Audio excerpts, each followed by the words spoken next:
Mike Radich here, and I'm now joined on the phone by former King of the Cage super heavyweight champion Esteves Jones. Esteves, how are you? I'm alright, man. How you doing? I'm doing good.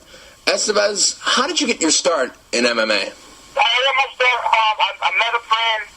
We were playing semi-pro football, and we were playing around on the field. And he had a MMA background, and he saw that I was flexible, and I had martial arts background. He was like, you know, do you fight? Do you fight competitively? And I was like, no, I don't. He was like, well, I used to, and I'm thinking about getting back into it. Would you be interested in training with me, you know, and competing? And I was like, definitely, you know. So we started training together. At the time in Sierra Vista, there was no gym that was offering mixed martial arts. So we would get together and train at the city park, you know, and we started getting guys that would come in, so we would, you know, learn from each other. You know, a group of guys out in the park, you know, somebody might have wrestled in high school, somebody boxed in the military, you know, things of that nature. So we would just, you know, learning from each other until you know, school started opening, and it started becoming available. So we started training at the gyms that were opening up. How long did you do this training on your own before you got to an actual gym? We trained in the park for about like a year and a half before there was a gym. The first place that offered a space was a traditional martial arts class. They told us we could come in and use their space, you know. So we did that for a while, and then this place called Lee saw that there was an interest in mixed martial arts, so he hired a boxing coach, Thai coach, and got certified in jiu-jitsu and stuff, and we started offering mixed martial arts at the gym. They got certified American Top Team, under American Top Team banner, and they were offering the mixed martial arts at the gym. But for about a year and a half before I started getting before I had a coach, like what I would consider any type of a coach. So how did you get the nickname Quiet Riot? That's pretty funny. I got that nickname after a local show here up in Tucson in Arizona. But basically what ended up happening was the guy that I was fighting, I didn't really like him too much. You know, he had talked a lot before the fight. Like I normally don't have an issue with guys that fight. It's business. We go in, we fight, it's over, you know, we'll move on. You know what I mean?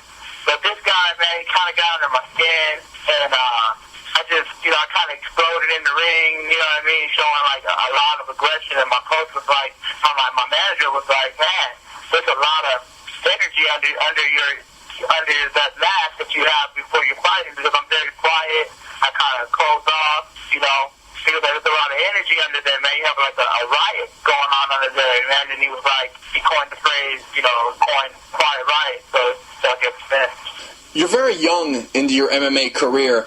Are you a full-time MMA fighter, or do you have a job on the side? I was full-time until about a month ago. You know, I just had to pick up a job. It hasn't been paying the way I needed it, so I could, you know, so I could just focus on MMA. So for about a year and a half, I've been just training and fighting. The job that I worked at closed down, and me and my wife talked about it, and you know, we decided that we were going to go ahead and I was going to go ahead and go 100% and try to make this happen. So, you know, I trained full time. She's been working, you know, supporting me, trying to, you know, support me in this dream, and you know, but just recently I've had to pick up a job and contribute to the household that way. Like I said, you're real young into your career. When you beat Neil Cook, it was a devastating knockout. It was a really, really good knockout, I must say. Is that the best moment of your career thus far? Is there another one that sticks out? I don't know, thus far, you know, given, you know, being able to fight on a national level, international level, and compete with, at the time, considered the best super heavyweight in the division and the organization, you know, and beat him decisively in such a short amount of time was definitely, so as of right now, you know, my greatest accomplishment, you know.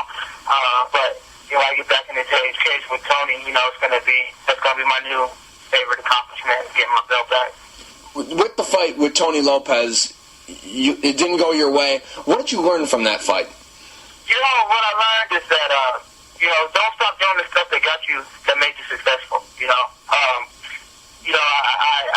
I was so focused on conditioning, and being able to go these 5 rounds. I didn't spend the time that I normally do before a fight, focusing on making sure I'm triggering, that my body is responding the way I want it to respond, that I'm mentally where I want to be, that I'm feeling good. I just focused so much on making sure that I was in condition to fight 5-minute rounds, that I didn't prep like I normally do, or I get with my Thai coach and I spend hours with him just nitpicking at stuff and making sure that I'm hitting it right, and I'm stepping off right, I'm moving right. I didn't do that, stepped away from what made me successful, and I just learned that,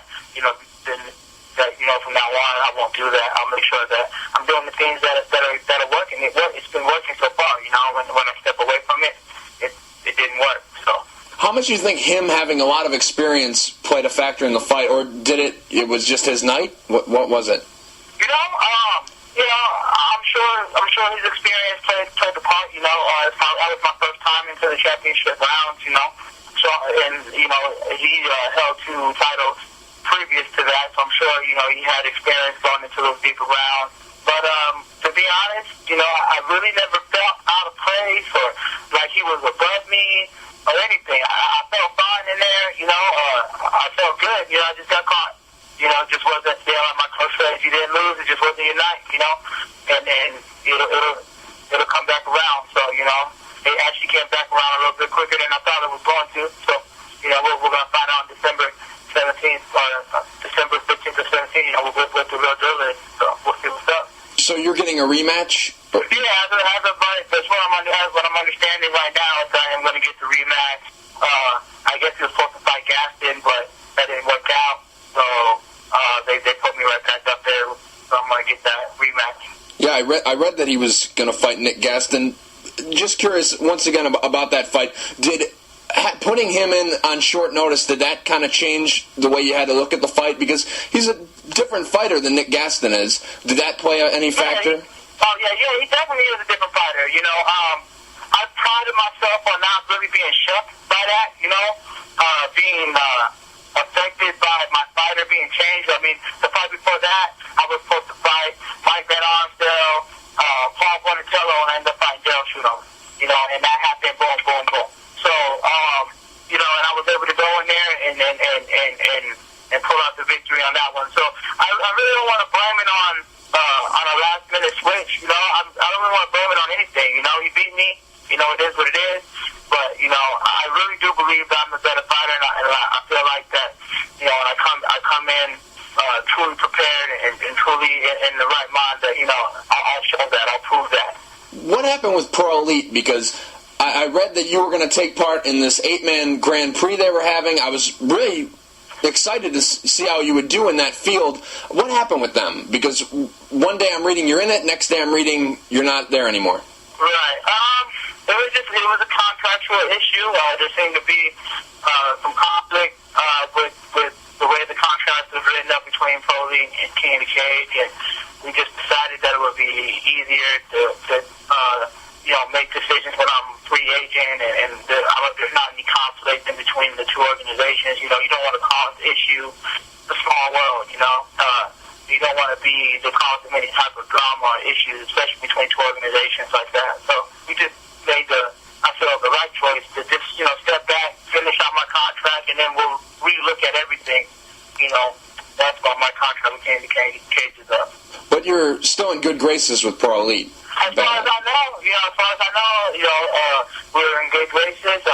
My manager is speaking with. I spoke with them a few times since them cutting me from the organization. They haven't shown any distaste in their mouth when it comes to dealing with me. So hopefully, if that becomes an option later, they'll be happy to work with me. I'll be happy to work with them.